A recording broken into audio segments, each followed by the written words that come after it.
Hi, welcome to the Mathematics SPM trial paper for 2024, MRSM paper 2. So let's look at the questions from this paper. So if we look at the question 1, diagram shows a triangle PQR. So we're given the length of the sides of PQR is in the ratio of 1 to 5 to 3. I want to find the length of QR.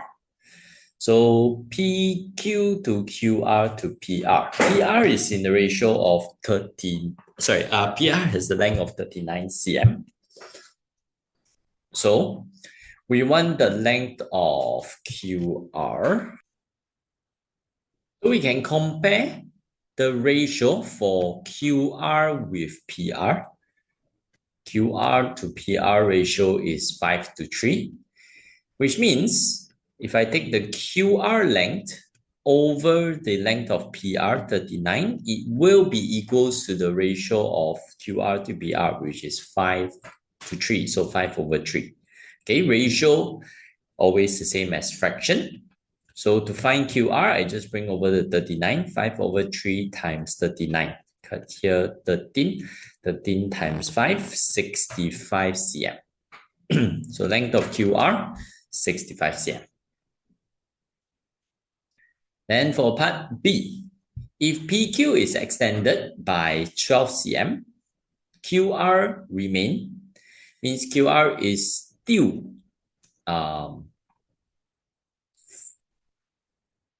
65 cm. Okay, I want the ratio of PQ to QR. Okay, so PQ extended by 12 cm. Okay. So let's find the length of PQ originally first. So if I take PQ to, you can take QR or PR. Let's say PR. Okay. It's 1 to 3. PR is 39 cm. Means PQ is 1 over 3 times 39. Which is 13 cm originally. Okay, so if I add 12 cm to it, so the new length of PQ would be 13 plus 12, means 25 cm. So PQ to QR ratio would be 25 cm to QR length is 65 cm. So just simplify the ratio. I can divide by 5 to 13. So ratio 5 to 13. That's it. That's for question 1. Then if we look at the question 2. So diagram shows the travel information of Mustafa and Kamal from Sungai to Kemaman. So we have speed here, time here, resting time 1 hour, and then 2 hours and the speed here. Then I have speed for Mustafa from Sungai all the way to Kemaman. So I want distance traveled by Kamal from Sungai to the resting area. Sungai to the resting area. So I have speed, I have time. I can find distance. Okay, so you can use this triangle. Speed equals distance over time. So if I want to find distance, means I take speed times time. So for part A, take the speed 92 km per hour times 2.5 hours. Okay, so we just calculate 92 times 2.5. 92 times 2.5 or 1 over 2 is the same thing. 230. This is in km. Yeah. Okay, just that. Then part B, if both reach Kemaman at the same time, state the time Mustafa started his journey from Sungai. So Kamal started his journey from 5:15 a.m. Okay, so we add the time. Okay, 5:15 plus 2 hours and a half. So 2 hours 30 minutes means 7:45 plus another 1 hour, 8:45 plus another 2 hours, 10:45. Okay, means you reach at 10:45 a.m. Okay, so stating the 10:45 a.m. carries one mark. You want to be able to state reach at 10:45 a.m. Okay, so Mustafa wants to reach at 10:45 a.m. Okay, so we need to find the time taken by Mustafa. So we also need the distance. Yeah, because I only have speed, so I need the distance. So let's find the distance from the rest area to Kemaman first. So we take 2 hours times, yeah, speed, distance equals speed times time. So 85 times 2 hours means 170 km. Means in total, 170 plus 230, 400 km. Okay. So the time taken, speed is distance over time. So time is distance over speed. Distance 400 km divided by the speed taken by Mustafa, 80 km per hour. So divided by 80 km per hour means I get 5 hours. Yeah. So 5 hours before 10:45. 10:45 minus 5 hours, I will get 5:45. Means he depart at 5:45 a.m. Okay. That's for part B. Then we look at question 3. Julia has made an online purchase, okay, for an electronic vacuum worth 1,335 ringgit from J Shop without any deposit. So table here shows the payment terms offered by the shop. So there's 0% interest, but there's 5% late payment charge from the total bill. So so Julia had a financial problem and missed her payment for 2 months. Calculate the total amount that Julia needs to pay before the third bill is issued. Okay, before the third bill is issued. So is 1,335 ringgit. So we calculate 5%, means 5/100 of the 1,335 ringgit first.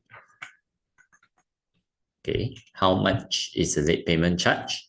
So 5% times 1,335 would be 66 ringgit and 75 cents. So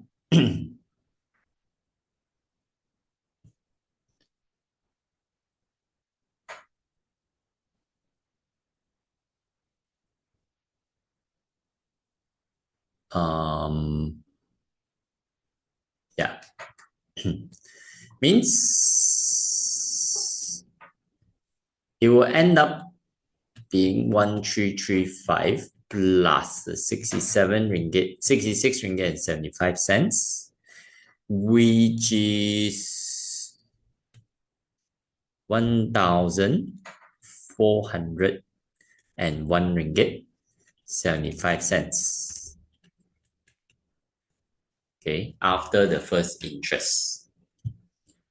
Then, because the second month, she still has a problem paying.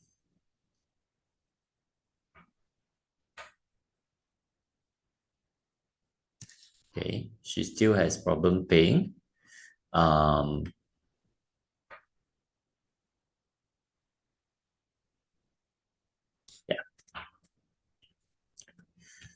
So we count another 5% of the 1401.75. 5% times 1401.75, which is 70 ringgit, 0875, so 9 cents. Yeah, means the total would be the 1401.75 plus the second month's interest. So 1,471 ringgit and 84 cents. Yeah, that would be the total amount that needs to be paid. So this is actually interest on balance. Okay. Yeah, but because there's no payment made, so we don't need to minus any repayment. Yeah. Okay. So that is, yeah, question 3 basically. Yeah. Yeah. Now question.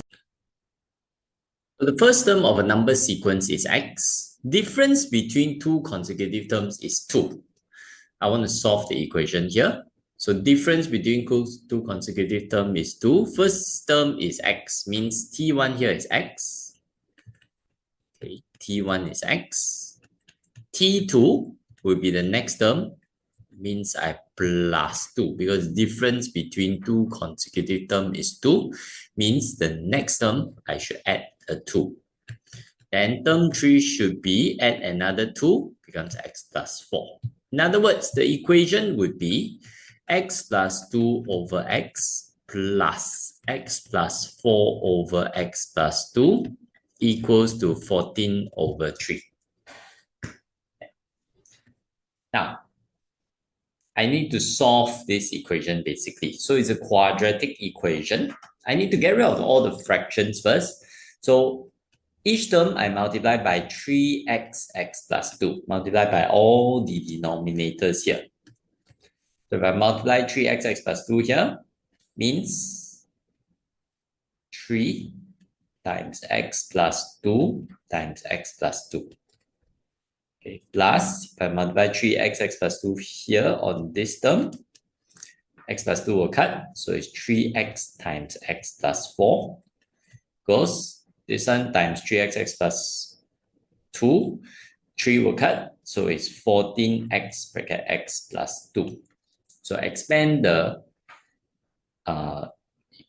expand the brackets. Okay, so it's 3 times x squared plus 4x plus 4 plus 3x squared plus 12x equals 14x squared plus 28x. Yeah, expand will be 3x squared plus 12x plus 12 plus 3x squared plus 12. Let's plus 12x. Let's bring over everything. Minus 14x squared minus 28. Okay, plus become minus. Quadratic always make it equal to 0. So simplify would be negative 8x squared plus 12 minus 28. Okay, plus 12x minus 28x. So it's minus 4x plus 12 equals 0. I can divide by negative 4 and I get 2x squared plus x minus 3 equals 0. Yeah. Then I factorize. Okay, how you factorize is up to you. Make sure you have the factorized form. So 3, 1, okay, plus 3x minus 2x to get plus x. So it's either 2x plus 3 is 0, 2x is negative 3, x is negative 3 over 2, or x minus 1 is 0, then x equals to 1. Yeah, these are the two possible answers for X. Okay, just like that. Yeah, that's question 4. Then question 5. So part A, determine whether the following sentence is a statement or not a statement. Justify your answer. So whenever there's an unknown, okay, if yeah, for an equation, it is not a statement. Okay. Why? Because there is no truth value. What does it mean by no truth value? No truth value means I cannot I cannot with certainty tell whether it is true or false, because I cannot actually determine it's true or false. Because basically all the unknowns here can be any number, which in some cases is true, some cases is false. So yeah, we can't tell it's true or false. That's why it's not a statement. Then for part B, make an inductive conclusion for the sequence of numbers here following this pattern.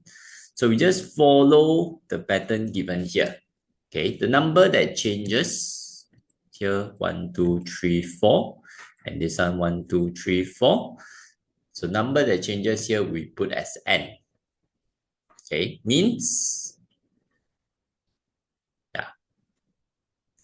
is 2 bracket 1 minus n square plus 3n, where n is 1, 2, 3, 4, and so on.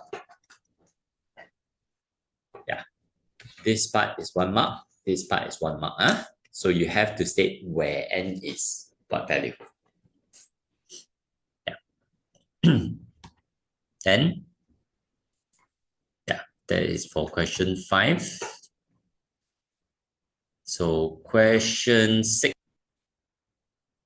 So diagram 3 here shows semicircle BCM with center A and two quadrants BDE and EFM with center E. It's given M is the midpoint of BE, M is midpoint of DE, so BE and ED should be same since this is a quadrant. So B to E is 7 cm, means B to M would be half of that, 3.5 cm. Okay, M to E also 3.5 cm. So E to F should be the same, 3.5 cm. Okay, A is the center of the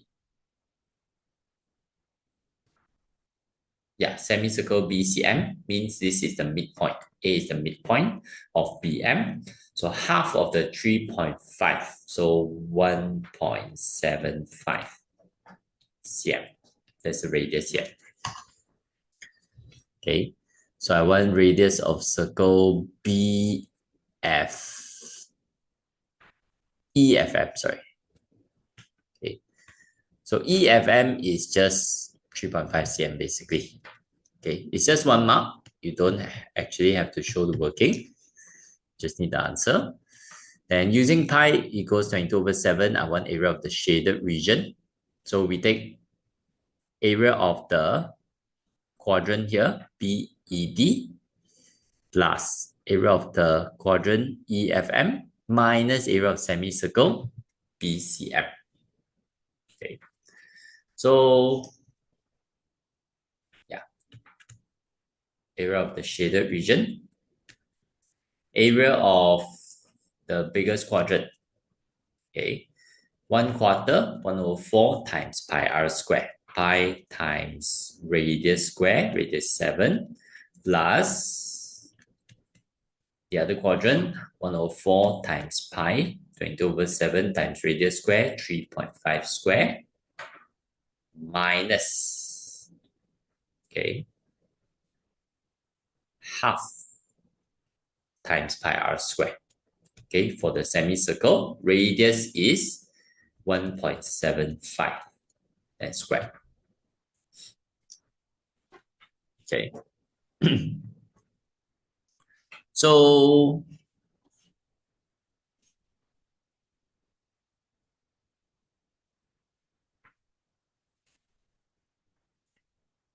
we just calculate. You can calculate all at once also actually. Okay, you can actually calculate all at once as well. So you see 104 times pi 22/7 times 7 square plus 104 times 22/7 times 3.5 square minus 1/2 times 22/7 times 1.75 square. Okay, you can put as fraction. You can also put as decimal. It doesn't really matter. Let's say I just put decimal, 43.3125 cm square. That's fine. Okay, that's for the question 6 here. Yeah, then question 7. Question 7 here, the diagram 4 shows combination of a cuboid, semi-cylinder, and right prism with square base ABKL on a horizontal plane. So given EM is 5 cm, ML is 4 cm, AL is 6 cm.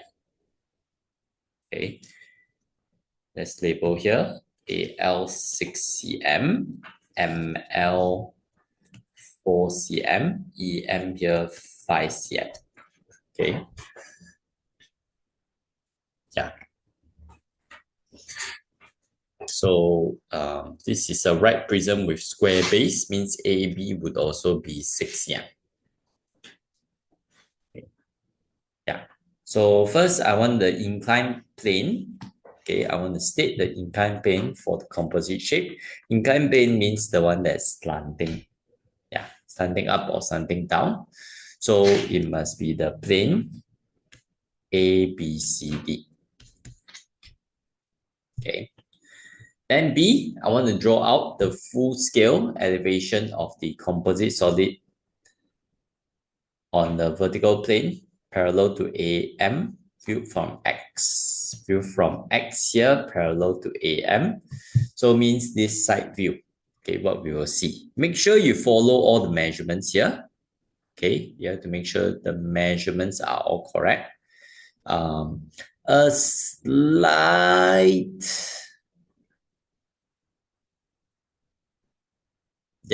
slight difference in measurement. Okay, maybe like 1 mm generally is not really an issue lah. But if it's a bit too obvious, a difference in measurement, like say 5 cm, you draw like 5.4 cm, then no, then they will minus marks for it because it's a bit too big of a difference in measurement. So they will they will take a ruler and measure if they feel like, hey, why this student draw like a bit longer than other students. Yeah, so you have to make sure your measurements are correct. Okay, make sure to use a ruler. So let's say let me put this here so it's easier to compare.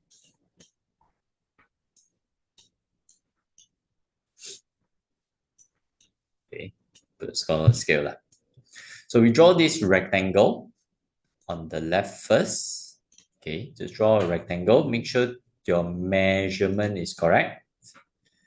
Okay, make sure to measure exactly. Usually I like to draw horizontal line on the bottom first. Okay, so make sure you measure.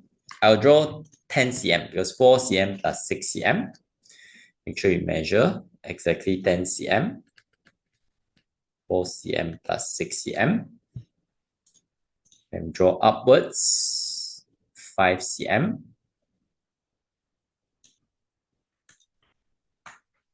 Okay. So we'll say around there. Okay.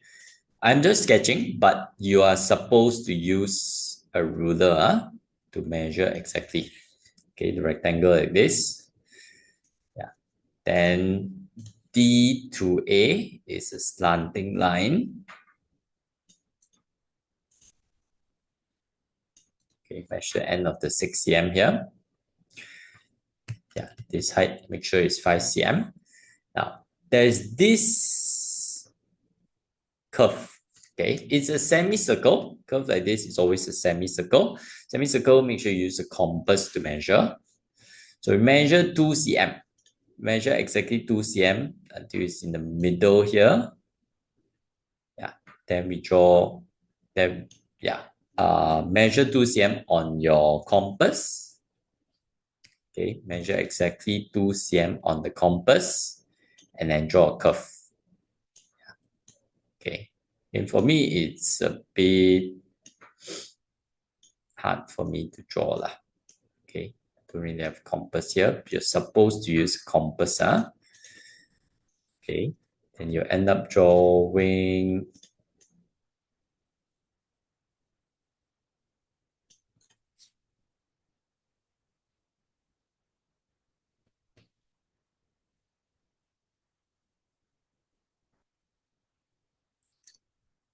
something like this. Okay, make sure the radius is 2 cm. Yeah. Then we can label the corners. This is M or J. This one L, K, A, B, D, C, H, G, E, F. Yeah. Okay, that's it. That's the view from the X direction. Okay. Then we look at question. On the straight line CD in the answer space, construct locus of point X such that XC equals to XD. Okay, XC equals to XD. So X to C and X to D has the same length. Basically, this means equal. So equal is equidistant from 2 points here. Okay, equidistant from 2 points. Equidistant from 2 points will be a perpendicular bisector. Okay, perpendicular bisector. So I think I show you on a compass is using a compass is better. So let me use this. Okay. So you see, if I have a line CD like this, okay, what we do is we put the compass on point C. Okay. So with our compass, just make sure it's more than halfway over the line. Okay. Then we draw a curve from this side.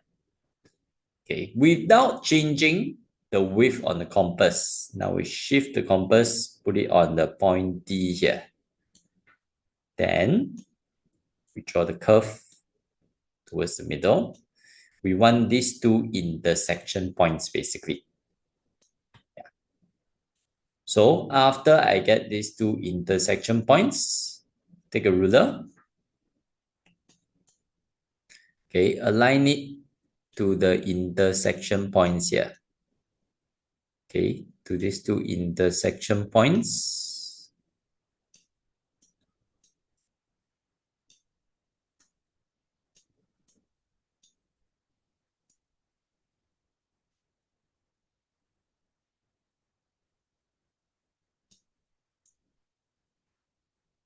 Yeah, like this.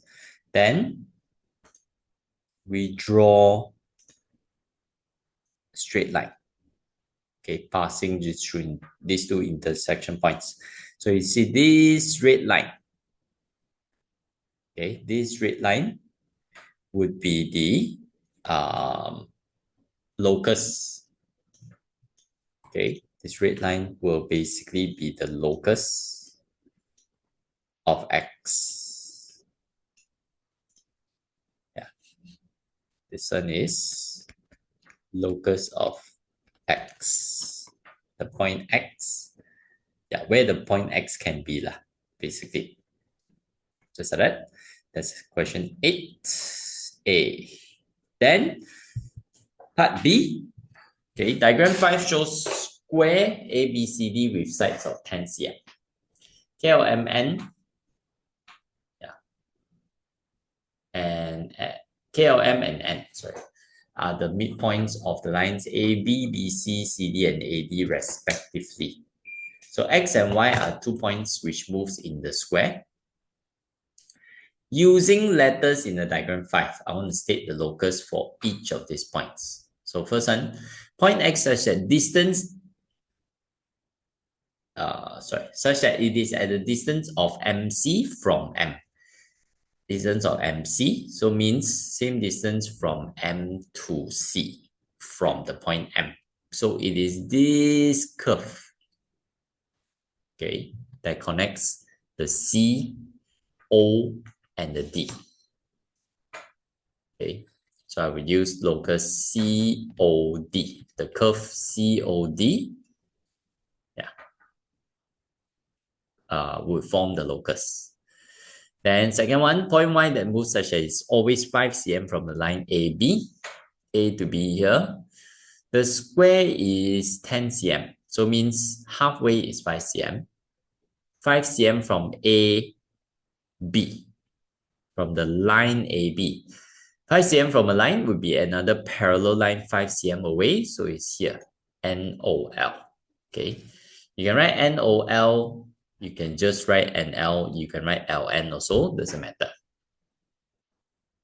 Okay, yeah, basically that's the question 8. Then question, in the Northeast, 100 workers commute to the workplace by using car, bus, or train. On Monday, 40 workers use bus and train respectively, while the remaining workers use cars. Then on the next day, the bus service was interrupted. Half of the bus passengers on Monday used the train service and the other half rode cars. So complete the tree diagram to show all the possible outcomes. So, yeah, they either take train, bus, or car. So go back at the question. It says 40 workers use bus and trains respectively. So 40 workers use bus, 40 workers use train. So both also would be same probability, 2 over 5. The remaining ones take car, means the rest of probability, total probability must be 1. So it means it will be 1 over 5 probability of them taking car. Then on the next day, the bus service was interrupted. Half of the bus passengers on Monday used train and the other half rode the cars. Sorry. Half of the bus passengers on Monday used train. So yeah, if they take train, half of them, okay, wait. Half of the bus passenger use train. Huh. This is weird.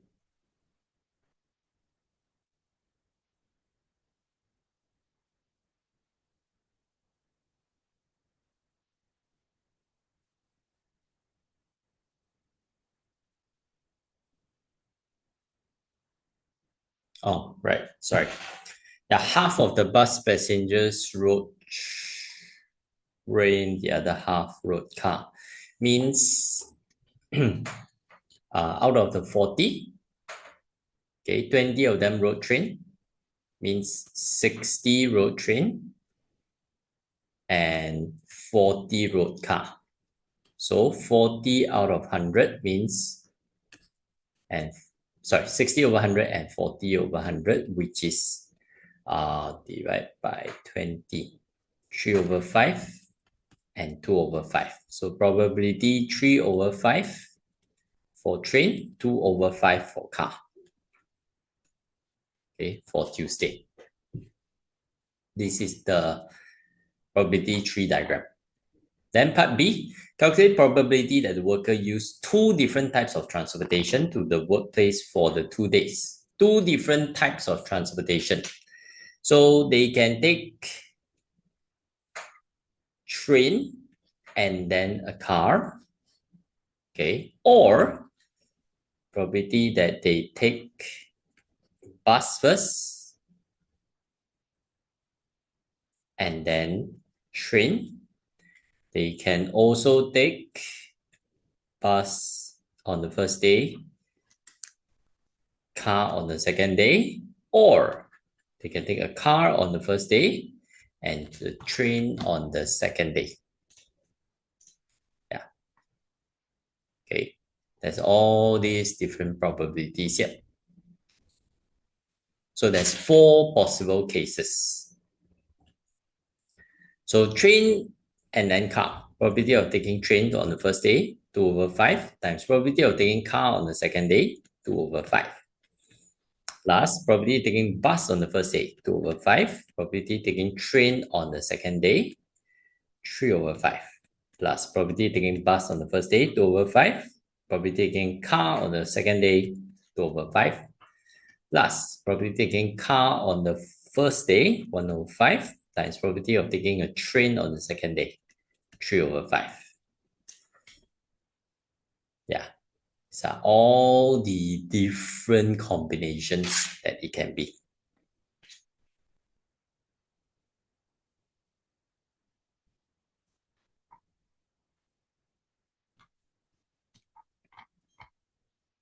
Yeah.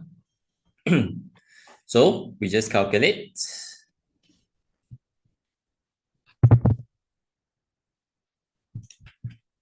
Two over 5 times 2 over 5 plus 2 over 5 times 3 over 5 plus 2 over 5 times 2 over 5 plus 1 over 5 times 3 over 5, which I get 17 over 25.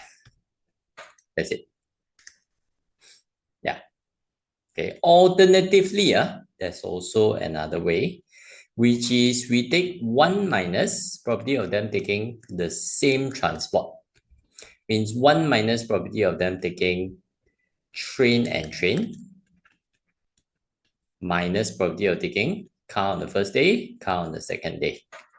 Means 1 minus 2 over 5 times 3 over 5 minus 1 over 5 times 2 over 5. You see, 1 minus 2 over 5 times 3 over 5 minus 1 over 5 times 2 over 5. Sorry, 1 minus. Yeah, you see, you will also get 17 over 25. Okay, both workings are acceptable, depending on which one you think is easier for you to see. Yeah, so that's for the part B here. That's for question 9. Next, question 10. Diagram 6 shows a parallelogram ABCD drawn on a Cartesian plane. The straight line AB is parallel to the x-axis. Then I want this equation of straight line AB. Parallel to x-axis means it's a horizontal line. So make sure you remember, horizontal line has a constant y, vertical line has a constant x. So this one has a constant y, means the equation would be y equals to the y value that it passes through, means y equals to 6. Okay, it's just y equals to 6. Then part B, I want equation of BC in intercept form. Equation of line BC. Okay, I need gradient of BC first. So point A here is 0, 6. Okay, y-intercept 6, x-intercept 3 for AD. AD and BC should be parallel. Okay, means it has the same gradient because ABCD is a parallelogram. So gradient of BC should be same as gradient of AD, which I can take negative y-intercept 6 over x-intercept 3. So negative 2. Okay, gradient is negative 2. Then I form the equation. Basically, y equals mx plus c. So to find the c, I just submit any point on the equation, which I have the coordinates of point B. So 6 equals negative 2 times 7 plus c. 6 equals negative 14 plus c. 6 plus 14 is c. C is 20. So y equals negative 2x plus 20. Bring over the 2x, minus become positive. 2x plus y equals 20. Intercept form, it must be equals to 1. So I divide each term by 20. I get x over 10 plus y over 20 equals to 1. Yeah, that's the intercept form. Okay, make sure you remember your different forms. Intercept form, gradient form, y equals mx plus c. Okay, intercept form is x over x-intercept plus y over y-intercept equals 1. Then there's general form, ax plus by equals to c, where we avoid fraction in that form. Then next, look at the section B question. Go to question 11. Table 2 shows the premiums in ringgit for travel insurance offered by Syarikat Oasis. Okay, so we want to find. So Puan Lina and her husband with her 2 friends would like to visit Japan for 12 days. So first, I want to state 3 risks. Okay, 3 risks that can be covered by the insurance. So this insurance is on travel insurance. So basically, what can be covered by travel insurance? So there's actually more than just 3. Okay, but they accept anything that basically makes sense lah. Okay, so pretty much I would say most insurance would cover medical expense lah. Okay, yeah, medical expenses or medical costs. Okay, and a lot of insurance that pays out cash would cover death. Most of the insurance that can pay out cash would cover death. So these are more universal types, but these are also more general type of risks. Okay, more specific to travel insurance would be loss of, common ones lah, I would say. Loss of luggage, okay, or loss of passport. Okay, that would be a bit more common.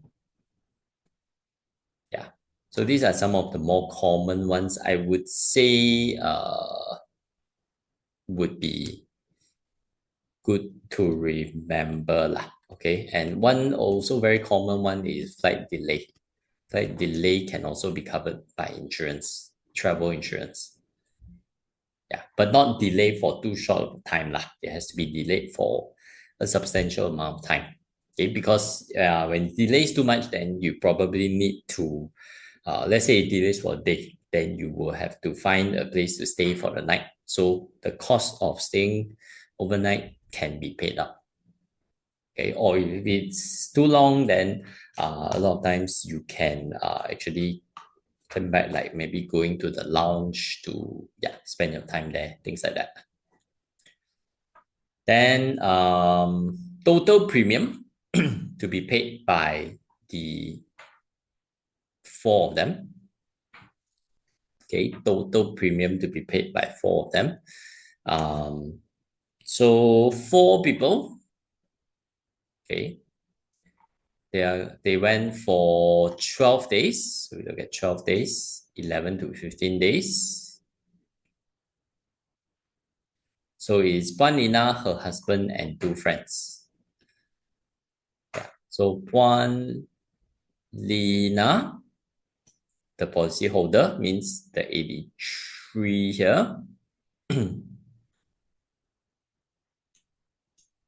And her husband, sorry, not 83, 153. Policyholder and spouse, Puan Lina and her husband. Yeah, 153. Okay, the rest of them,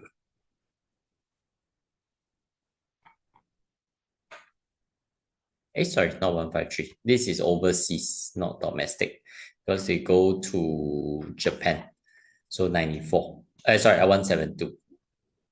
The rest of the other two, okay, would count as individual policyholders. So each one of them 94. Means I take 172 and 2 of the 94. So 172 plus 2 times 94. Okay, we just follow the table.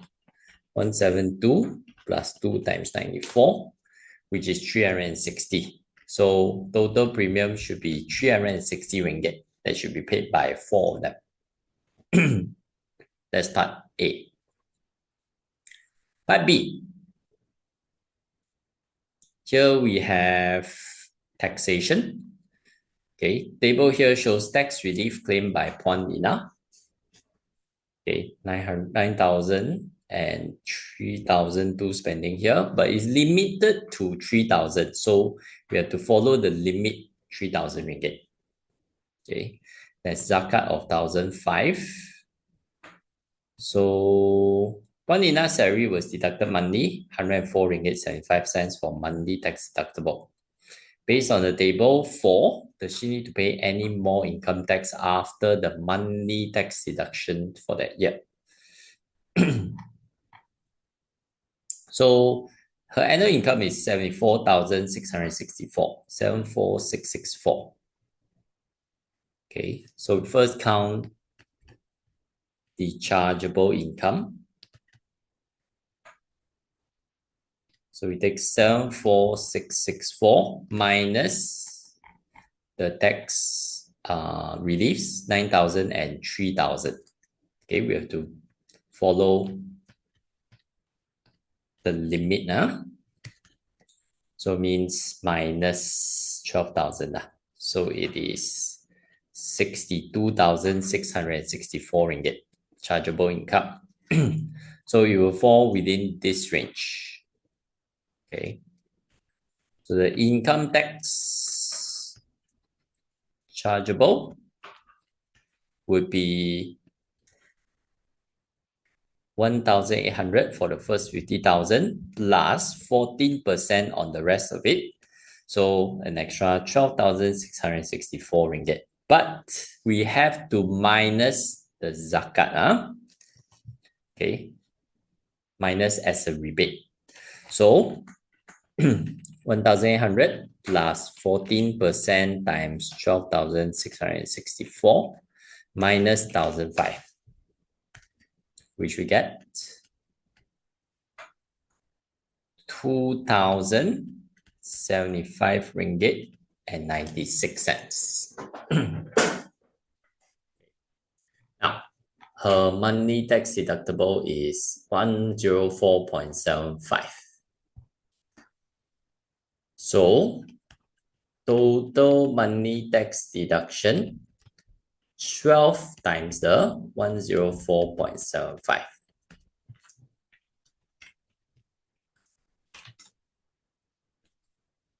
1,257 ringgit.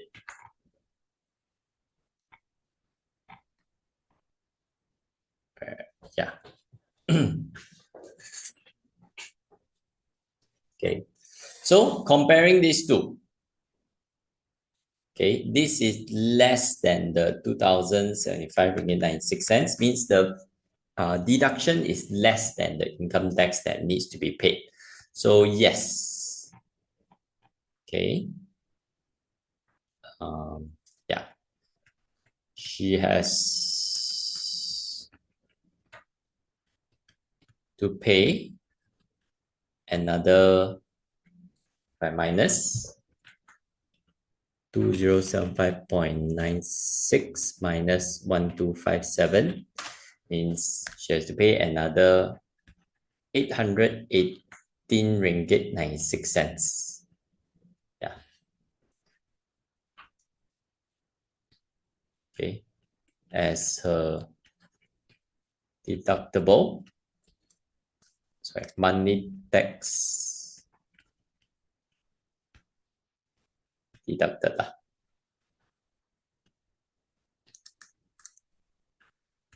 is less than her payable income tax. Yeah. Okay, that's how it works. Yeah, that's for question 11. Okay, then question 12. The tuition center has number of pupils registered for mathematics class X more than the number of pupils registered for physics class Y. So X is more than Y. Okay, basically. So total number of pupils for maths and physics is at least 10 pupils. Monthly fees for maths and physics subject is 150 and 180 respectively. And the total fees for both subjects is at most 3,600 ringgit. So I want to write all the inequalities here, other than x more equals 0 and y more equals 0. So total at least 10 pupils means x plus y. At least means more equals 10. Okay. Monthly fees 150 and 180 respectively. So 150 times number of students that sign up for maths plus 180 for number of students that sign up for physics is at most 3,600, means less or equals 3,600. One more is this one, x is more than y. So x more than y. These are the three inequalities that we have. So from these three inequalities, we look at part B. Okay, I want to draw the graph using scale 2 cm to 5 pupils in maths, 2 cm 5 pupils in physics. Draw and shade the region that satisfies the system of linear inequalities in 12A. Okay, so let's take this graph. So we refer to the inequalities here. Actually, can leave it below. Sorry, x more than y.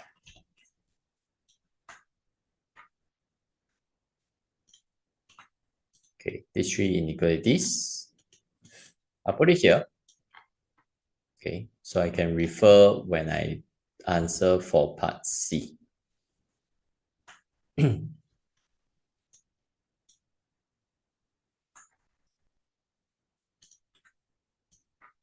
Now, follow the scale 2 cm to 5 on each axis. So means each box, okay, each of the big box here is 5. So 0, 5, 10, 15, 20, 25, 30, 35, 40, 45. The x here 5, 10, 15, 20, 25, 30, 35, 40, 45, 50, 55 for the y. So the first inequality, x plus y more equals to 10. So if we take x plus y equals to 10, means when x is 0, y is 10. When y is 0, x is 10. So it will be a straight line like this. Okay. This is x plus y equals 10. Then second one is 150x plus 180y equals 3,600. Okay, which I can actually divide by 30, becomes 5x, okay, plus 6y,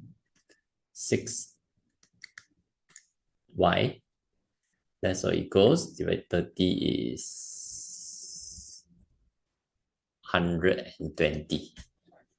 Yeah, so if x is 0, y would be 120 divided 6, 20. X is 0, y is 20. Y is 0, 120 divided 5, 24. X is 24. Y 20, X 24. So it'll be like this. Okay, because 10 small boxes is 5, means each small box is 0.5. So this is 5x plus 6y equals 20, 120. One more is x more equals y. So x equals to y will be just a diagonal straight line like this.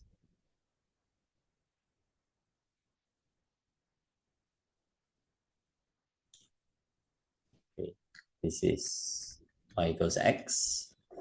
So x plus y more equals 10. More above.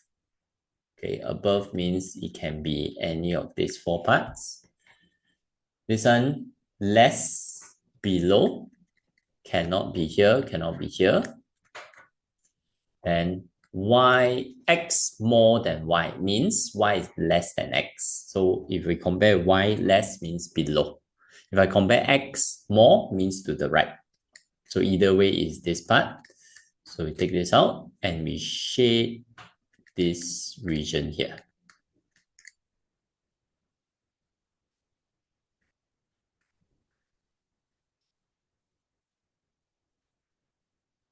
Okay. Yeah. The shading,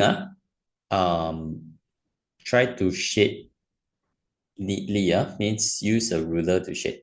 Yeah, I don't want to waste time drawing all straight lines lah. So I'm just drawing like that. But you have to do it. And also this one, this line should be a dotted line. Okay, should be a dotted line because there's no equal. Okay, so make this into a dotted line. Yeah, the other two is fine because there is equal. Okay, only this one we have to make it a dotted line because there's no equal here. Yeah, means it doesn't include on the line itself. Yeah. Okay, so yeah, basically the graph would be like this. Then for part C, based on the graph, if 5 students are registered for physics subject, means y equals to 5. Say the range of students registered for maths. So y equals to 5. Look at this horizontal line. Okay, so means the lowest is here, the highest is here.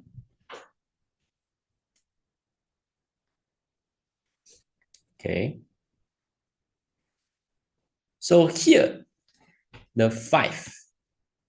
Okay,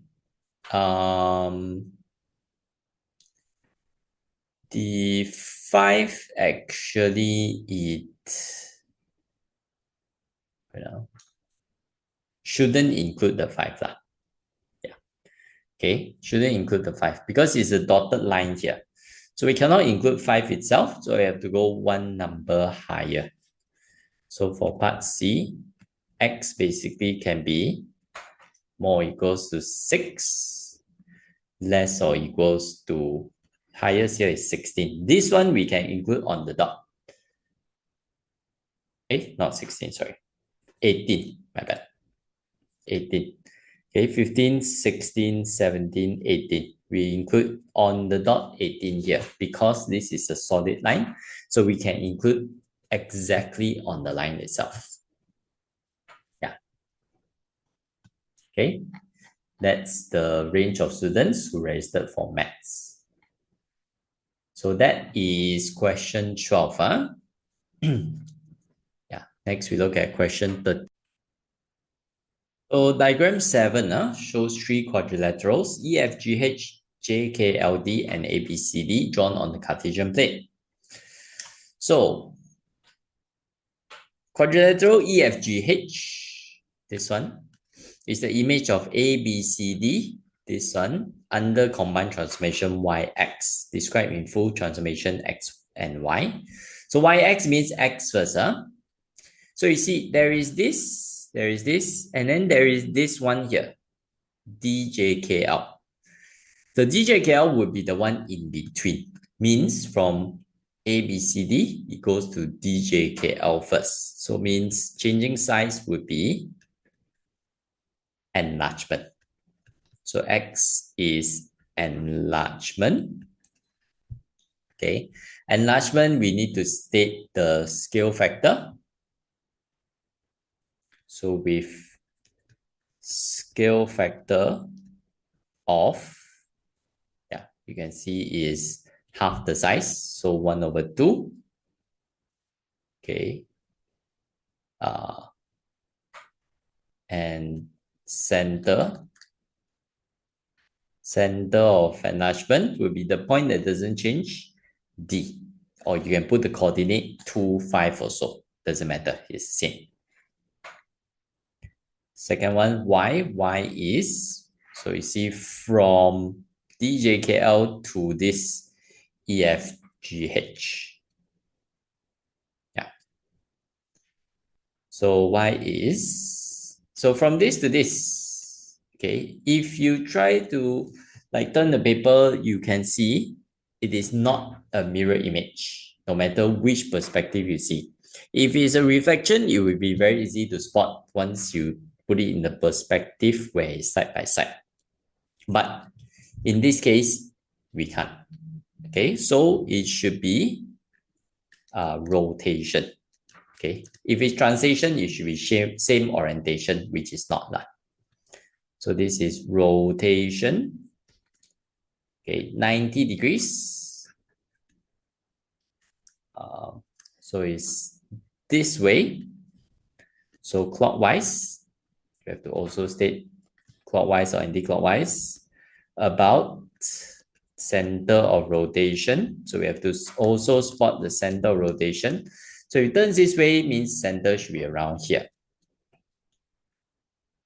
Okay, which it would just be this point. You see, it will basically form from the center. If I connect to the equivalent point, it will form 90 degrees and same distance. So it's this point, which is 2, 4, about center 2, 4.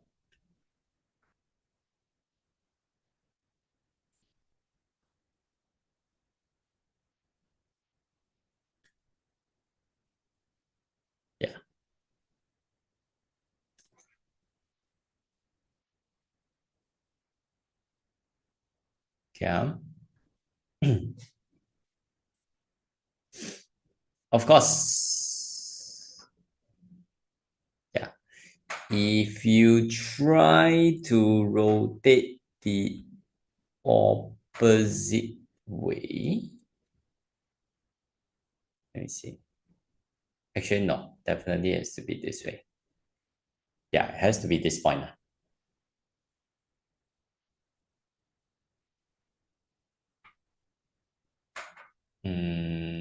Yeah. Okay, that's it.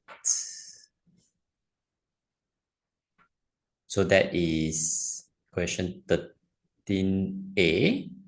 Then 13B, I want to find area. EFGH has area of 348 meters square. This one. I want area of the shaded region. So it's the area of the ABCD, the larger one. area of image, okay, minus this unshaded part, which is the area of object. So we find the area of image first.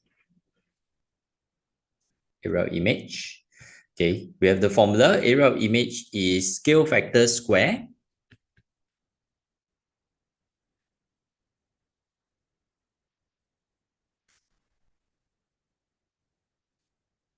Oh, sorry, my bad.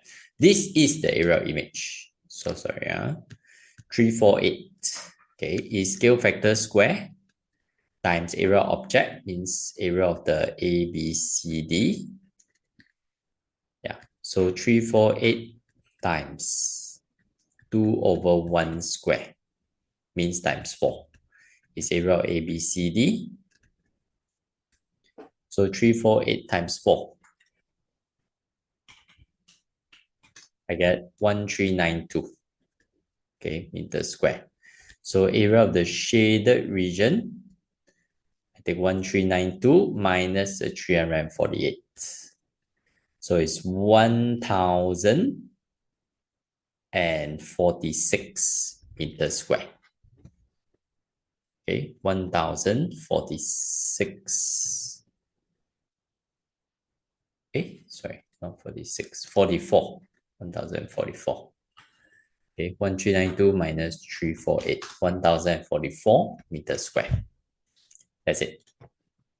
That's question 13. Then we have question 4. Table 5 shows distances connecting 7 stores located around Adel's residential area. Based on table 5, complete a directed weighted graph here. Okay, let me put it beside, easier to see. So, directed weighted graph. So we just follow the table. Okay, we connect from P to T. Sorry, P to Q, not P to T. P to Q. Okay, we label the weightage 310 meters. Then Q to T. Q go to T. Make sure your arrow goes in the correct direction. 500 meters. Okay, T to P. This way. 280 meters. T to V. T go to V. This way, 680 meters. Q to U.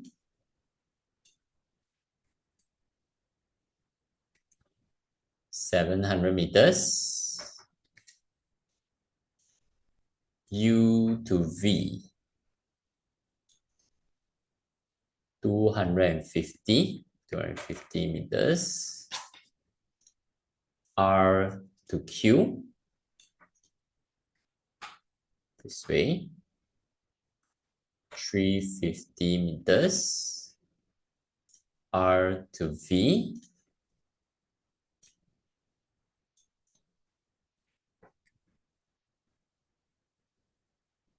450 meters.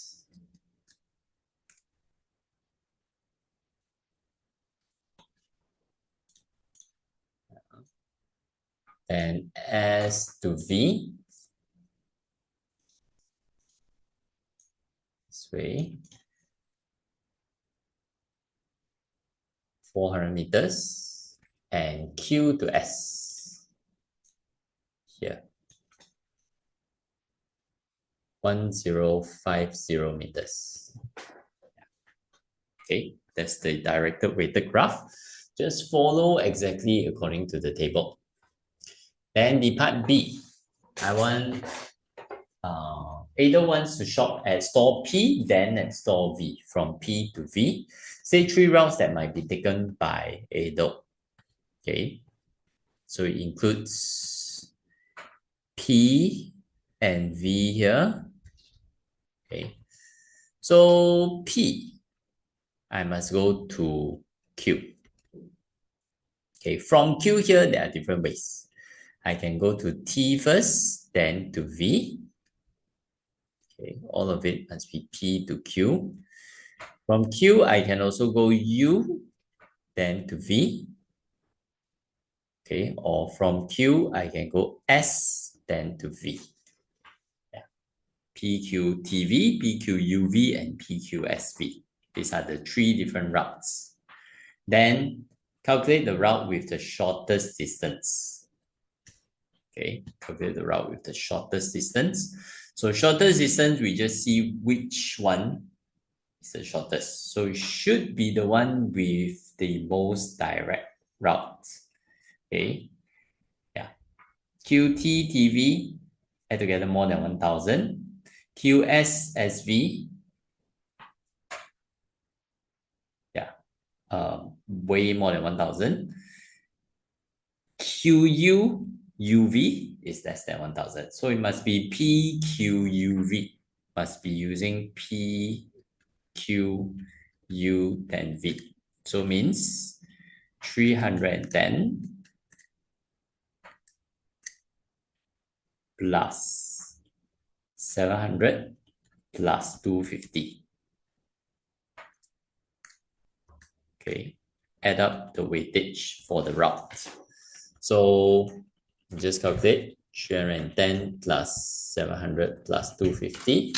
Yeah, 1260, 1,260 meters. That's it. Okay. That's it. That is question 14. Then question 15. Table 6 shows frequency of diagnostic test marks for Form 1 students, Form 1 pupils. So, yeah, let me put this here. First, calculate the mean of the pupils' marks. Okay, let's bring this up also.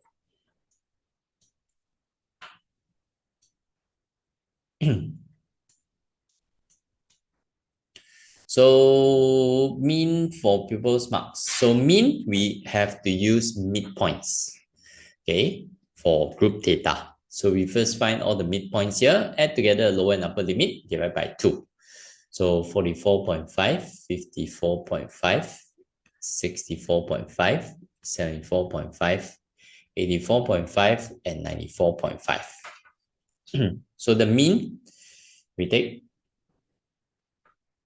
sum of the frequency times the midpoint, means 5 times 44.5 plus 10 times 54.5 plus 18 times 64.5 plus 28 times 74.5 plus 15 times 84.5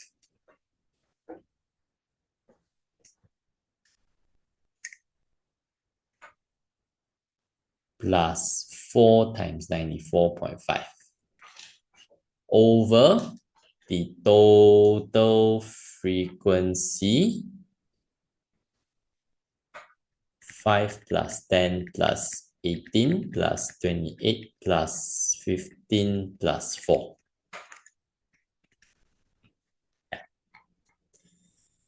Okay, you want to show this working. Then we calculate 5 times 44.5 plus 10 times 54.5 plus 18 times 64.5 plus 28 times 74.5 plus 15 times 84.5 plus 4 times 94.5. Okay. 5660. I prefer to separately count. Okay, this and the total frequency.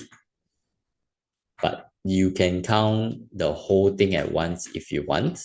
Just that I find calculating separately like this less chances of error lah. and easier to check back also.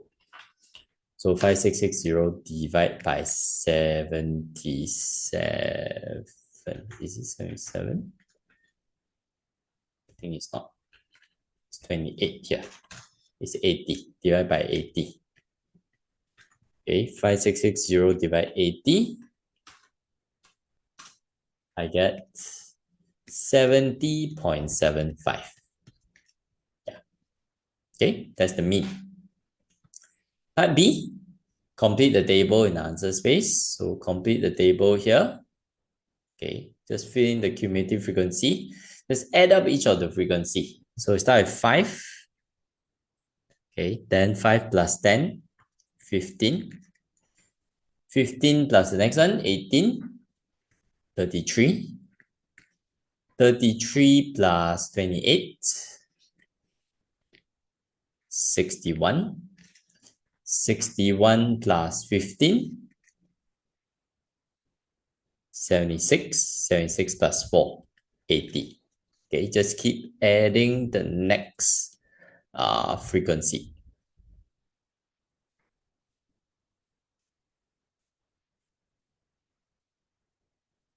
Okay. Then part C is drawing graph. Okay, so we want to draw a graph, draw the ogive, okay, based on the cumulative frequency here. So let's bring this graph here. Okay, next to the cumulative frequency table. So follow the cumulative frequency table here. And the scale 2 cm to 10 for both axes. So means each box 10. We will start from 0, 0, 10, 20, 30, 40, 50, 60, 70, 80, 90. Also 10, 20, 30, 40, 50, 60, 70, 80, 90, 100. Yeah, actually, we just need to go up to 80 is fine.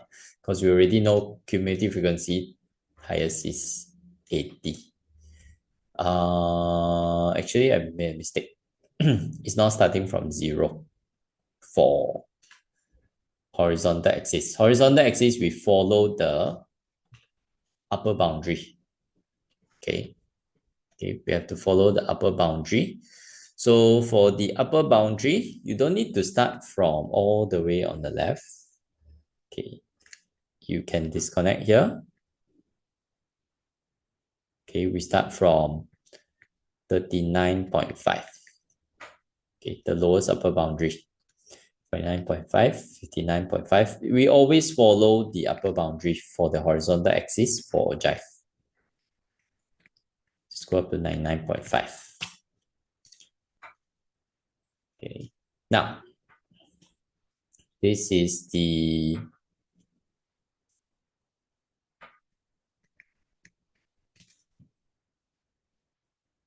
marks.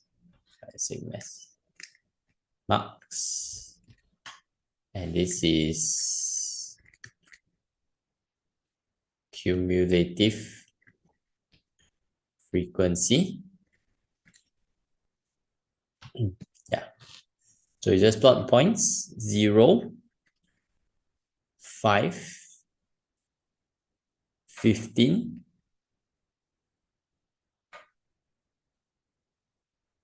33, 31, 2, 3. Yeah. And 61, 76, and 80. This. So you just connect each of the point using a smooth curve. Okay, try to draw it as smooth as possible. You will always curve one way until one point, then it starts curving the other way.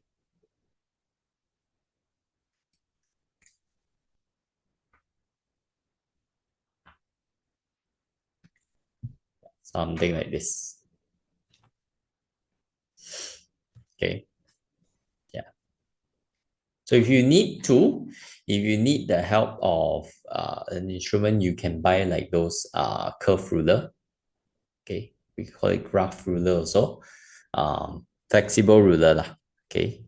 Where it can help you draw a smooth curve lah if you need that. Yeah. Then we also want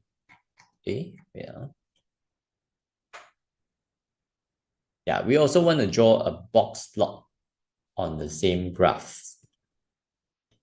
Okay, on the same graph, we also draw a box plot. So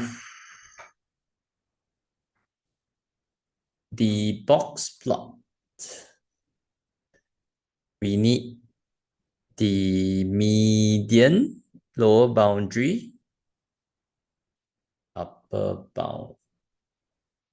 Sorry, medium and quartiles.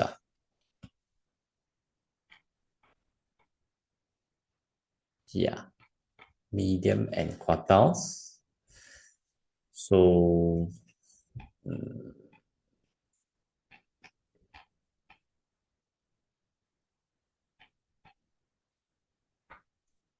actually, the quartiles we can refer to the ogive.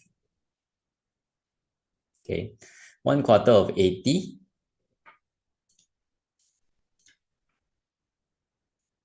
is 20 here.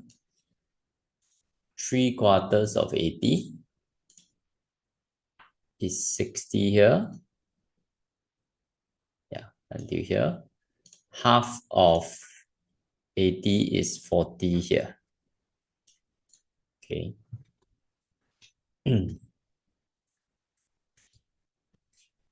Put frequency here.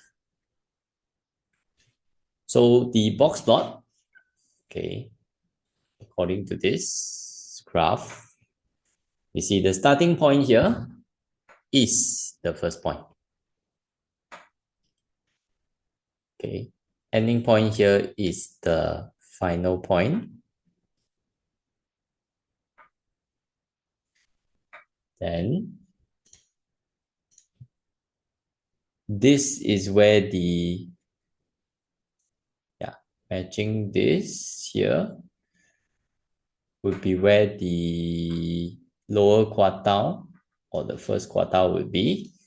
So we draw the start of the box here. Yeah. And matching the median here would be where the median would be. Yeah. It's the middle of the box.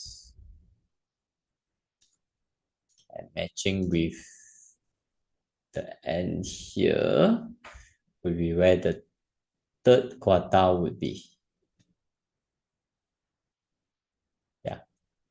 It may be slightly different depending on your graph, but it should be more or less the same lah. Okay, it can be like maybe half a box, maximum one small box difference lah. Yeah, but it's pretty much like this.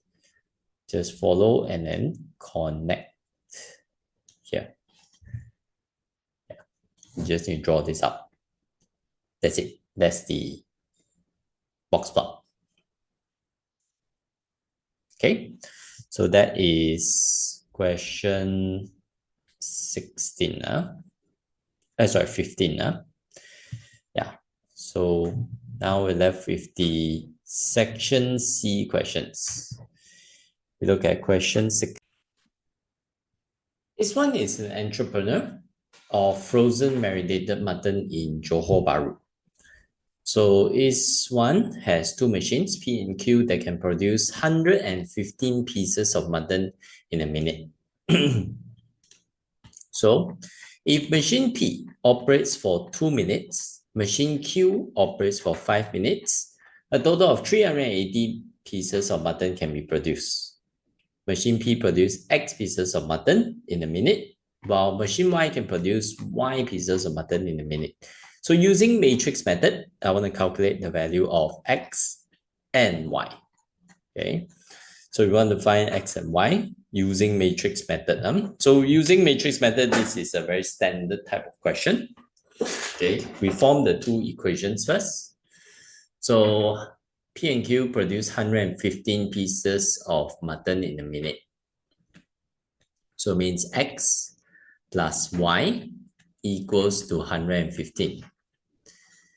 Machine P operates for 2 minutes, Q for 5 minutes, total 380 pieces of mutton, means 2X plus 5Y, sorry, 115, equals 380. So these are the two equations. So from the equations, we put it in matrix form. Okay, we put these equations in matrix form. I'll just do it here. So 1, 1, 2, 5 times xy equals to 115, 380. Like this. Okay. So we want to solve this matrix. So I use inverse matrix method. Multiply the inverse on the left and on the right of the equation. So multiply here, it will become identity matrix, which when multiplied with another matrix, it will still be that matrix itself because it's the equivalent of 1 in matrix form. So on the right side, I multiply the inverse, 1 over AD, 1 times 5, minus BC, 1 times 2. Switch A and D, negative B and C. Okay, you can just follow the formula. Formula is given for inverse matrix. Okay, so this is 1 over 3. Multiply these two matrix. Remember, first matrix follow the rows, and second matrix will follow the columns. Okay, column is in one group. So row 1 times column 1, first number times first number, 5 times 115, 575. Negative 1 times 380 minus 380. Then second row, negative 2 times 115, negative 230. 1 times 380 plus 380. Okay. So we get 1 over 3 times, this is 195. This one would be 150. So 1 over 3 times, I get, divide 3 basically. So it's 65 and 50. So that means X is 65 and Y is 50. That's using the matrix method to solve. Okay. Then we look at part B, insurance question. Okay. So Iswan wants to buy fire insurance for his factory. Insurable value of the factory is 500,000 ringgit. Fire insurance policy he wants to buy has co-insurance 70% of its insurable value and deductible of 10,000 ringgit. Calculate the amount of required insurance for the factory. Amount of required insurance. So it will be basically 75% of the value, of the insurable value. Means 75% of 500,000. Okay. So we take 75% times 500,000. We get 375,000 ringgit. Just like that. Okay. Then B2. Iswan's factory caught on fire. Amount of loss is 50,000. I want the amount of compensation that Iswan will receive if he insures his factory at the amount of required insurance. So first, we take out the deductible. Okay, 50,000 loss. We minus out deductible, 10,000 ringgit. So I'm left with 40,000 ringgit. Okay.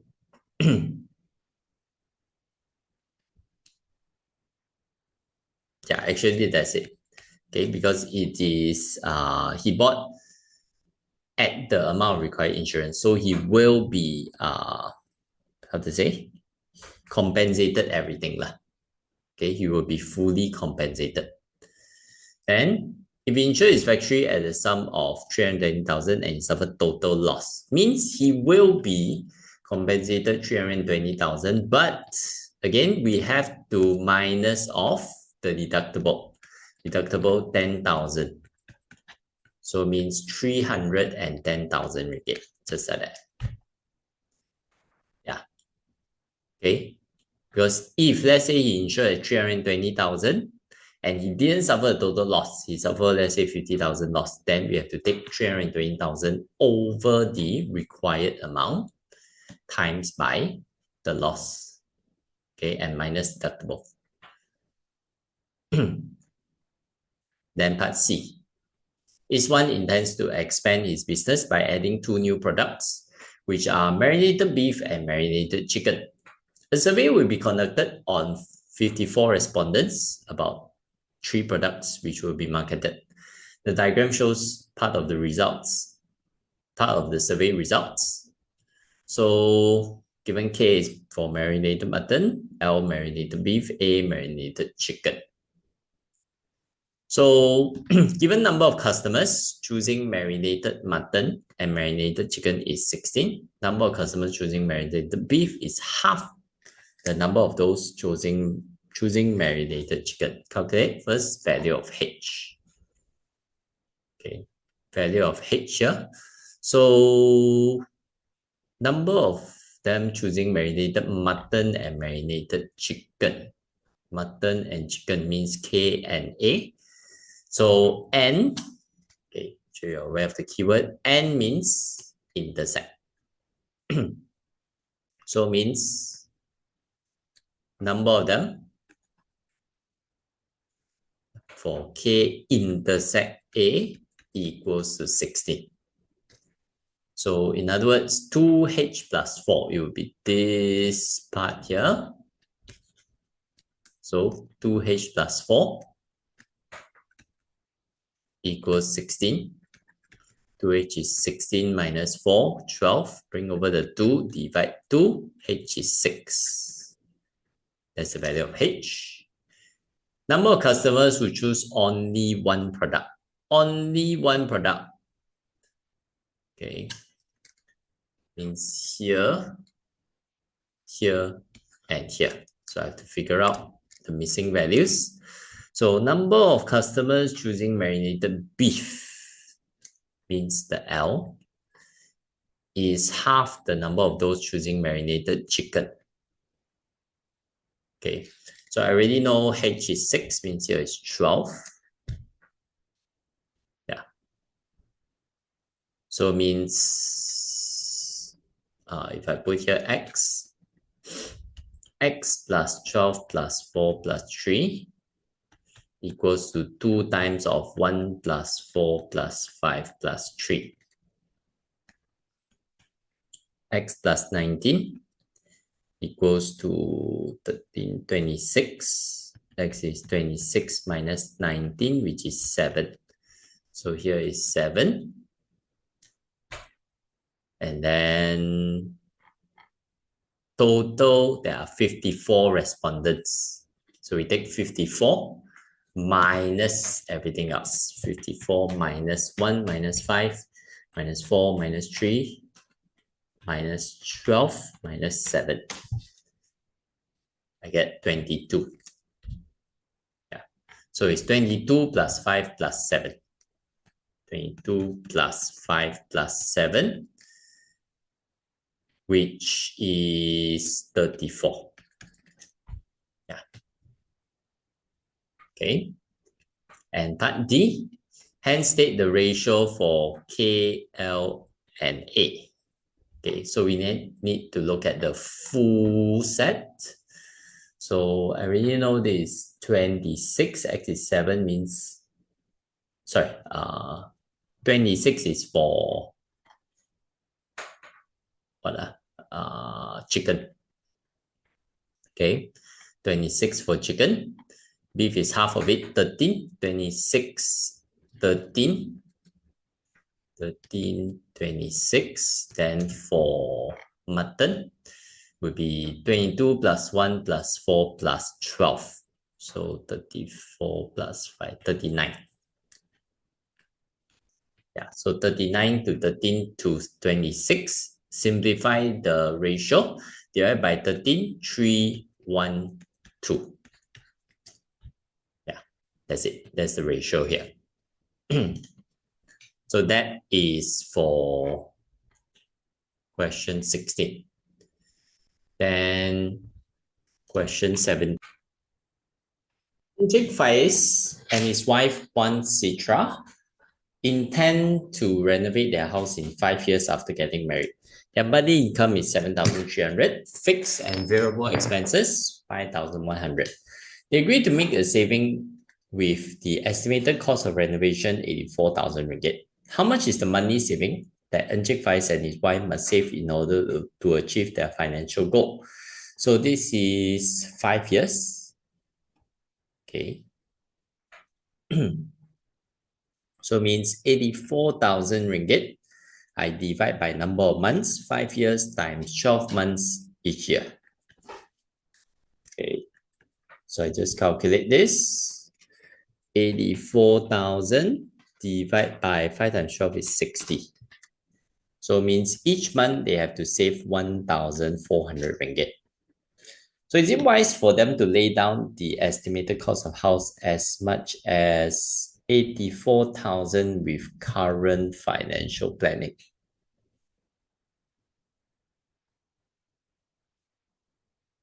Okay. So you see, if I take 7,300, their money income, minus their expenses, fixed and variable expenses, 5,100, you will have 2,200 ringgit. And it's more than the 1,400. So, yes. Yeah, it is. It is very much justifiable. So the justification is basically that it's more than 1,400, the amount that they need to save. The amount that they can save is more than the amount that they need to save. Yeah. So then here, Encik Faiz deposited excessive money, okay, of 500 ringgit in a fixed account at Bank Kaya for 5 years with interest rate 5% per annum. What is the difference between the amount of interest Encik Faiz earned if he was given compound interest, compounded every 4 months, compared to simple interest? So we need to compare the compound interest with simple interest here. Okay, comparing the compound interest with simple interest.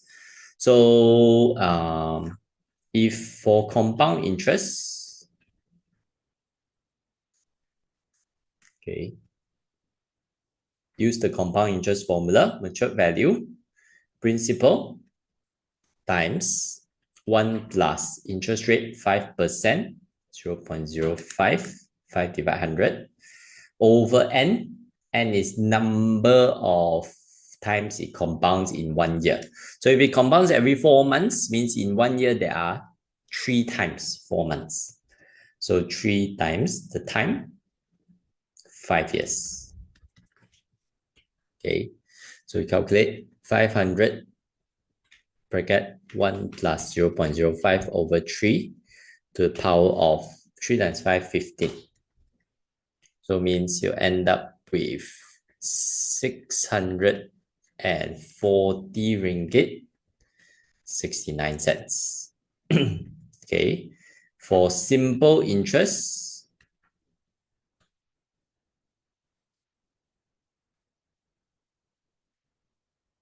would be, total value would be the principal 500 plus the interest, which is principal times interest rate 5% times time, 5 years. So we calculate 500 plus 500 times 0.05 times 5 years, 625 ringgit. So we find the difference.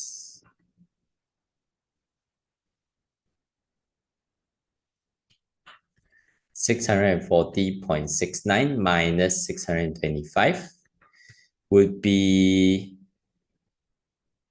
15 ringgit and 69 cents. That's it. Yeah, that is for part A. Part B. Sidra plans to install a television on the wall of a living room. Given angle elevation of TV from Sidra's point of view is 10 degrees. So imagine a point of view here. Okay, this is the eye. Goes up a bit to the TV.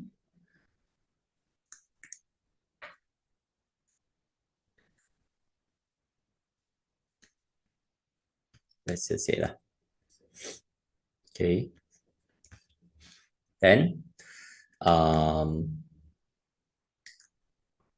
actually, put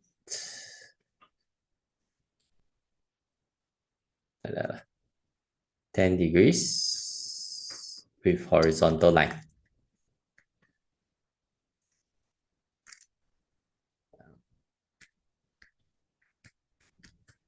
Okay, horizontal distance between them 1.75 meters. I want to find the distance between the eye and the television, means this distance. Yeah, so right angle triangle, we use trigonometric ratio. Okay, so katwa. So I want adjacent hypotenuse, means I use cos. Okay, so cos 10 degrees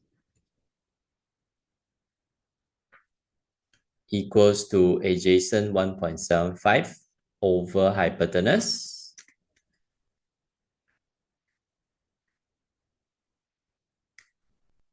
Over hypotenuse is what I want to find. Let's put as x. So x, yeah, don't know why it's something wrong with x is 1.75. Bring up the x, bring over the cos 10 degrees over cos 10 degrees. So we just calculate 1.75 over cos 10. Make sure your calculator angle is in degree. So it's 1.7769. So 1.78. Yeah. Okay. They say correct to 3 significant figures. So we want to put it in 3 significant figures. Yeah. If you fail to put it in 3 significant figures, they will minus 1 mark for the answer. Okay. Make sure the significant figures is correct as well. Then part C. Sidra plans to choose 2 different paint colors from the catalog for the bedroom and another color for the living room. Okay, let's put this here. So diagram here shows a few color samples from the selected catalog. So by using code given in the catalog, list all the possible outcomes. Okay. So yeah, for all the possible outcomes for the color choice. Basically 2 different colors. So all the combinations of 2 different colors. So we have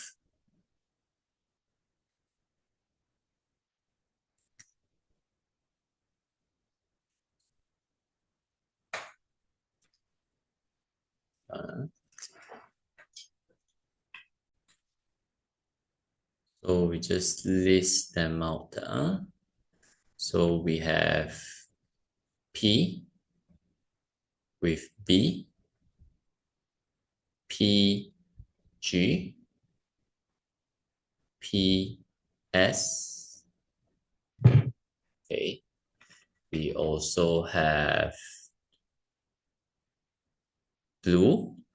It can be BP like that because it depends on which combination of room. So I'm assuming bedroom and then living room. So it can be blue, then pink, blue, then green,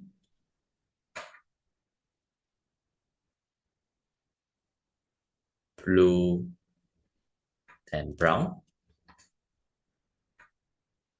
Okay. But it cannot be same color because they say another color for living room. And it can be green with pink, green with blue, green with brown. Can also be brown, pink,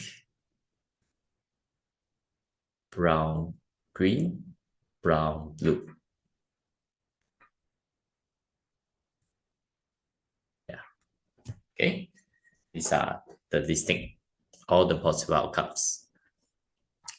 Then second part is state the probability sky blue is not chosen as Juan Citra's bedroom color. So the first one is not sky blue. Okay. So not sky blue, we have 1, 2, 3, 4, 5, 6, 7, 8, 9. 9 out of total 12 outcomes. So it's 9 over 12. We simplify the fraction, 3 over 4. Yeah. Okay, that's the probability. Then third part, by listing all the possible outcomes, calculate probability that orchard pink is chosen as color for bedroom or living room. So choosing either pink for bedroom or living room, those that start with pink, PB, PG, PS, or those that living room is P, BP, GP, SP. These are all the outcomes. So it means there are 6 outcomes here out of total, again, 12 outcomes. So 6 over 12 means 1 over 2. That's the answer. Okay. So yeah, that's it. We're done with this paper. Thank you for watching. Until next time. Bye-bye.